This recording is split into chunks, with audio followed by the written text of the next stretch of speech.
wonderful things from all around the world and put them into a nice little top 10 list so you don't have to. And today we got the top 10 scariest creepypastas for you. If you guys don't know what creepypasta is, then the website creepypasta.org describes it best when they say it's the internet's definition for short stories designed to unnerve, disturb, and frighten the reader. The creepiest ones get copied and pasted all over the internet. That gives them the name creepypasta. Now if that sounds like your kind of thing, then good, because we got the top 10 creepypastas right here for you. Let's get into this. Before we get started, I want to know from you guys, what is the scariest story you know? Whether it's long or it's short, let me know down below, and who knows, maybe it could be the next... My hairline, that's the scariest part. Let's continue. Creepypasta. To get onto our list, though, will have to be our number 10, which is the creepy text message story. So this creepypasta is actually a website where you can click a button to reveal the next part of a conversation between two friends. The girl is called Annie96 and the guy is called McDavie. It all starts off pretty normal until Annie says she can hear noises coming from outside in the garden. When she looks outside... Oh no.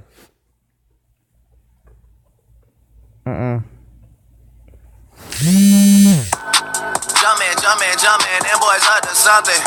I'm about to get copyrighted.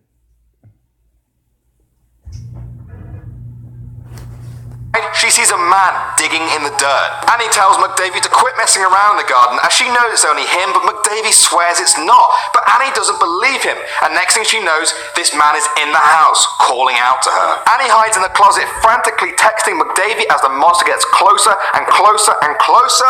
But at the last second, the monster disappears, and it seems like a happy ending, with Annie inviting McDavie over the next day. But then McDavie says, "Wait, Annie, how do I know this is you?" And Annie96 goes offline. Mental. Talk about an emotional roller coaster to kick us off here, guys. We're going to jump right to number 9 now, which is a short but sweet creepypasta called The Man in the Snow. You are home alone, and you hear on the news about the profile of a murderer who is on the loose. You look out the sliding glass doors to your backyard, and you notice a man standing in the snow. He fits the profile of the murderer exactly, and he is smiling at you. You go, picking up the phone to your right and dialing 911. You look back out the glass as you press the phone to your ear and notice he is much closer to you now. You then drop the phone in shock. There are no footprints in the snow. It's his reflection. However, What?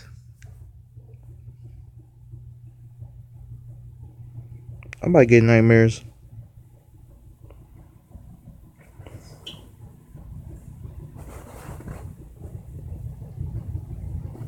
I'm really about to get nightmares.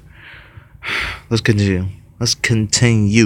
creepypastas had to be long to be scary was lying. Actually, I don't think anyone's ever said that anyway. But let's move right on number 8, which is called the Portrates. It's a tale of a hunter, alone in the woods as nighttime approaches. He tries to find his way out but gets lost, instead stumbling upon a small cabin. He found nobody inside and decided to rest there for the night and explain himself to the owner in the morning. As he looks around the house, he sees the walls are lined with portraits of faces, twisted, ugly, evil faces, and they're all staring at him. He turns his back, faces to the wall, and eventually falls asleep. The next morning he wakes up, blinking in the sunlight as he rises. He discovers that the cabins had no portraits on the wall, only windows. Okay, that was a good one, but let's move right on to number 7, which is an email chain called the Candle Cove. It starts off with a bunch of friends reminiscing about a TV show they used to watch as a kid called Candle Cove. They stitch their memories of the show together bit by bit.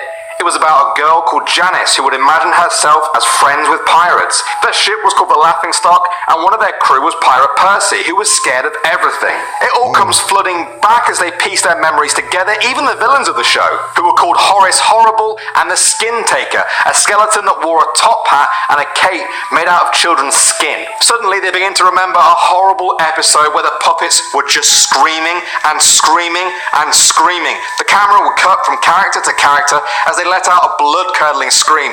Even the girl Janice was moaning and crying like she had been tortured for hours. What in the hell are they trying to make that show? I think it's not that. I don't know, because I'm not like a paranormal person, but it's like, I don't know. It's just so creepy to me. Like, it's just like the pictures got me. It's just how they show the pictures and how they put the pictures in there. It's just like, it's just messing with your mind. Like you be thinking about it over your mind. So I might as well don't watch this if you're not that type of person. But I was brave enough, so okay. Let's continue though. I'm talking too much. Let's go. The email ends with one of the guys saying he went to the nursing home that day to go and see his mother, and he asked her, "Do you remember if I watched a show called Candle Cove?" And she said she did. She said, "Because I used to think it was so strange that you said, 'I'm going to go watch Candle Cove now, Mom,' and then you would tune the TV to static and just watch dead air for 30 minutes. You had a big imagination with your little pirate show." Nope. Okay, let's move on to number 6, and it's called Never Again. It's the tale of a 17-year-old girl with an abusive mother who lets a little girl into her house from a storm outside. The girl is emotionless, unaffected by the cold, and has big black eyes. What? Number one, why you let a girl with black eyes in your house? Why?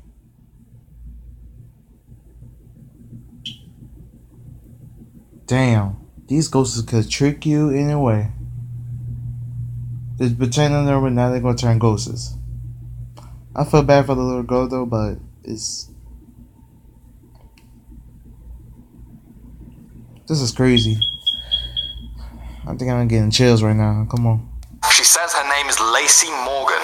The girl says Lucy can stay. She sets her up with a blanket in her home, but when she wakes up the next day, Lacey is gone. The girl switches on the news and sees that a little girl called Lacey Morgan was killed last night at 7 p.m. Killed? Oh Lord Jesus. Oh Lady Lord. Oh God.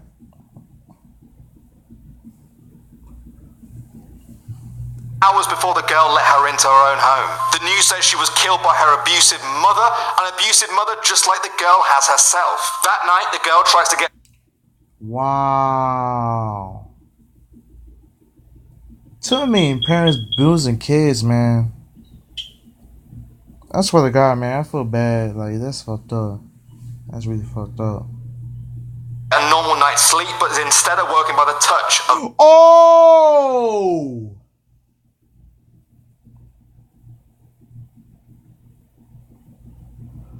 Look at the eyes. That shit scary. Lucy's hand, who whispers, "Never again." 10 minutes later, there is a shriek from her abusive mother in the next room. She runs in to find Lucy on top of her, tearing flesh from her chest and throat. Lucy smiles before going for the jugular. The girl faints at the sight of it. Years later, the girl is now free from her abusive mother. She's married and has her own daughter, who she named Lucy. She ends the story with a chilling update from just the other day when she said she saw a little girl running barefoot through our neighbor's backyard up to their back door. It was around midnight, so I couldn't be sure, but I thought she met my eyes with her black ones, and I could swear she mouthed 2 words at me: "Never again." Okay, we're halfway through our top 10 creepypastas. You guys saw the picture of the girl with the I think a shut lip? That shit scares me like a lot. I'm about to get nightmares. In at number 5 with lightning. The story begins with a man and his son moving into their new home on the night of a huge storm. The little boy is excited by all the lightning and talks about it all the next day. He does it again a few nights later and the night after that. Every morning he wakes up and tells his dad about the lightning, but the father tells him there were no more storms and thinks it's just a reoccurring dream from the first night. Then, one morning, he's reading the paper and the horror hits him like a truck. There's a story about a sexual predator who had been arrested for taking pictures of little boys through their windows as they slept, with flash photography. But it gets worse. The next day, the boy runs up to the dad and says, Dad, there's no more lightning at my window anymore." The dad says, "Oh, it died down, did it?" And the boy replies, "No, it's just in my closet." Oh Lord Jesus. Oh Lord Jesus. Oh God Jesus. Oh God.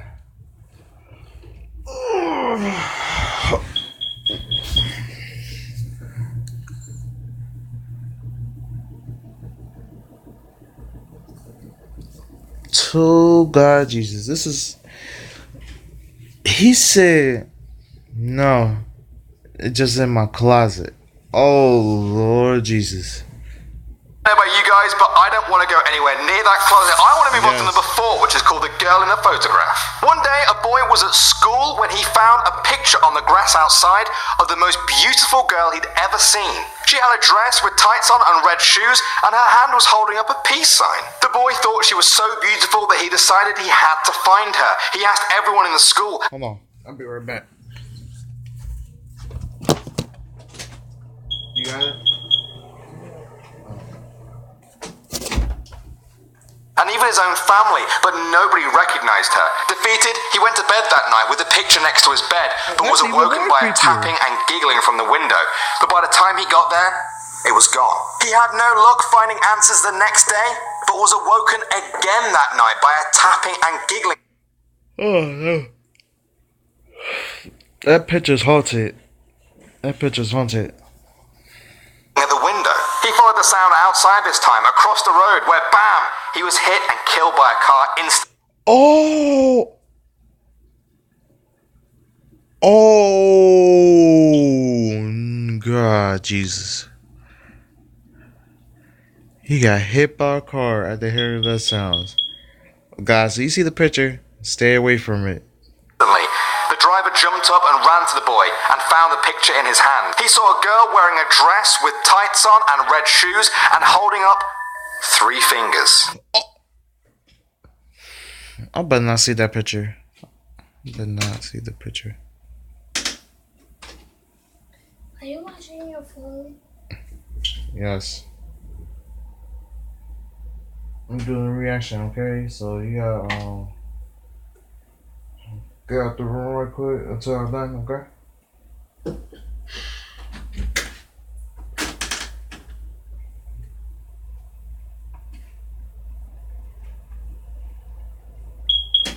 Sorry for the eruption. So let's get back to it. Alright guys, we've reached our last few creepypastas here with number 3, and it's called The Affair. It tells the story of a man named Jeremy who divorced his wife Gail when he finds out she's been having an affair. All he knows about Gail's new lover is that he's called Chamberlain. As they separate, he notices that Gail has more and more bruises on her each day, but decides to keep his distance as their relationship is already over. Then one day, Gail disappears, no note or text, and Jeremy thinks, well, if I haven't heard from her in 24 hours, I'll let the police know. The next day, he's on his way to work when he gets pulled over by a police car behind him. The officer says he pulled Jeremy over because he noticed his trunk had popped open and asked him to come and look. As they go to the back of the car, they open the trunk to find the lifeless body of Gail in the fetal position. Oh. Wait a minute, so this ain't Jeremy, right? So if Jeremy didn't kill her, but who did? Who did? The officer immediately cuffs Jeremy, pins him to the police car, and calls for backup on his radio. He says, "This is Officer Chamberlain requesting backup and an ambulance." Oh, snap. That was a good one, but let's move right on to our number 2, which is simply called The Story. It's a tale of a man who books a room into a hotel with just one condition. Don't look in one room that is out of bounds. It's off limits completely. He agrees and walks to his room, but on the way he sees the forbidden room, and his curiosity gets the better of him. He tried to enter, but the door was locked, so he took a peek. Why are you trying to enter a freaking room that the person said don't even go in there or look at the room? Through the keyhole, he saw a normal room with a woman in the corner whose skin was completely white. She had her back to the door. Shocked, the man went to his room for the night. The next day, he decided to take another look through the keyhole as he passed the forbidden room. But this time, all he saw was red, a deep, thick, unmoving red. He told the woman at the front desk, who didn't look too surprised. She said, "You looked through the keyhole, didn't you?" And he nodded. Damn. Then how the hell she know? Oh man, let's continue though. She continued, "Well, I might as well tell you the story. A long time ago, a man murdered his wife in that room, and her ghost haunts it. But these people were not ordinary. They were white all over, except for their eyes. Their eyes were a deep, deep red." Whoa. Oh shit.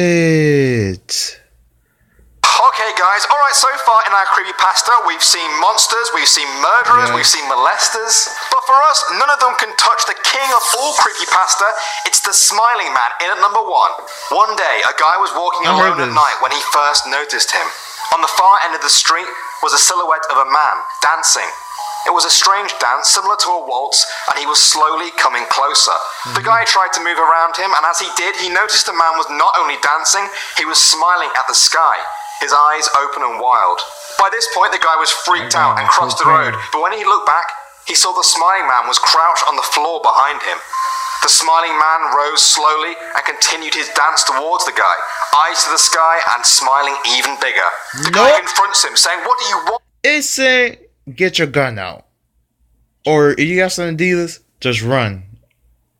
If you got like a Glock or a shotgun, just shoot him. Please, just shoot him. Sorry. Oh my god. But the smiling man just turned and danced away slowly. The guy walks on before turning to check on the smiling man, but now he was running full speed towards him, and he ran too. He ran as far and as fast as he could all the way home without looking behind him once, but he did end up with possibly the most scary creepypasta of all time.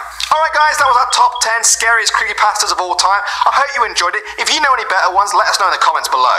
In the meantime, thanks for watching guys. My name's Danny Berg. Until next time, see you in a bit. Alright guys, be sure to subscribe to Most Amazing Top 10 if you want to stay up to date with all the great top 10 videos we have on this channel. Okay, okay, the Creepypasta series scary. The one is like the scariest is like the Never Again. That's like the most scariest one that I experienced. It's just like the girl who had a black, like all eyes all black and shit. So if you enjoyed this reaction, give it a like, comment, subscribe, and subscribe to the person name what's my call? I don't know what the name is. Subscribe to Most Amazing Top 10s with 3.6 million subscribers. And make sure you turn notifications on, please. Like, do the same thing on my channel too. Do it on all the channels around the world. Give them a like, comment, subscribe, turn notifications on, share their videos and stuff. And I'm out. Hold on, I gotta do the same thing. There we go. Alright, 3. No, not 3. Oh my god. Peace.